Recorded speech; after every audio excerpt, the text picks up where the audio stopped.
Okay, so we've got our data table and it has our crosshairs textures.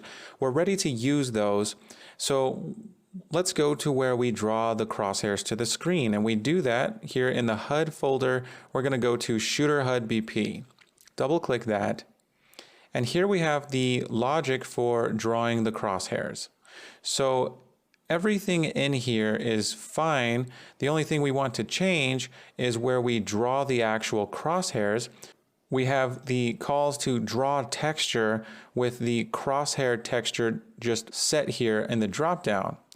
But instead, we're going to drive this from our equipped weapon. So what we're going to do is we're going to get our shooter character, and from shooter character, we're going to get equipped weapon.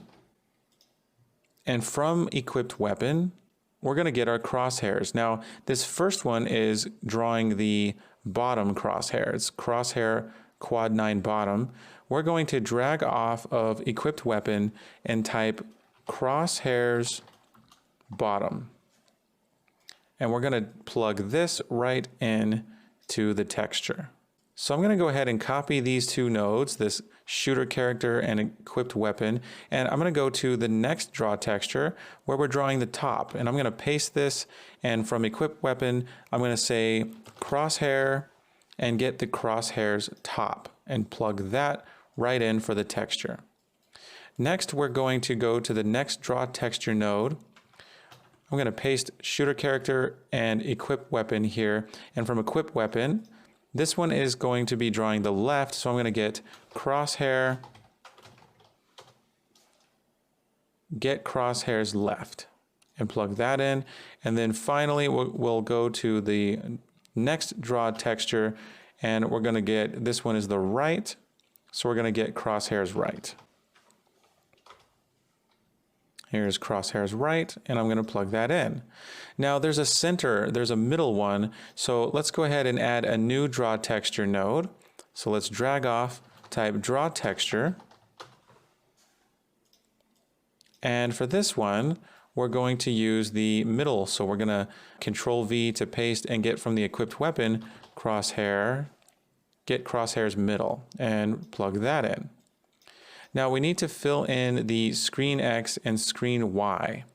So we can get our crosshair base center, and from our crosshair base center, we can simply get X and Y, and we don't actually need our crosshair spread multiplier or our crosshair spread max for the center. The center is going to simply be the middle. So let's get our crosshair base center and our break vector 2D. Let's copy those and paste them here and plug them into screen X and screen Y. Now for screen W and screen H, we're still going to use 64 and 64. So 64 for screen width, 64 for screen height. That's the size in pixels. And then for texture U width and texture V height, we're going to put 1 for both of these. Let's compile and save that. And we'll dock this up at the top and hit play. And now we see that we've got our crosshairs for the SMG that we selected. But if we go and take this assault rifle and equip that, well, we're not seeing the crosshairs, so we need to see why it hasn't updated. And I suspect it's because we need to come in here, select the weapon, and move it, because if I search for crosshairs, none of these are set, but if I move it, then all of a sudden the onConstruction function will be called and we will get those updated. So let's try playing this again. Here's our assault rifle, and now we get our crosshairs. Now it looks like we used the dot that doesn't have the black outline. This is very subtle. You might not be able to see it on my screen. Maybe you can see it on yours, but we used the small dot without the black outline on it. If we go back to our assets and textures and crosshairs, we have a crosshair dot and a crosshair dot small. We used crosshair dot small, but I'd like to use crosshair dot because it has a little black outline.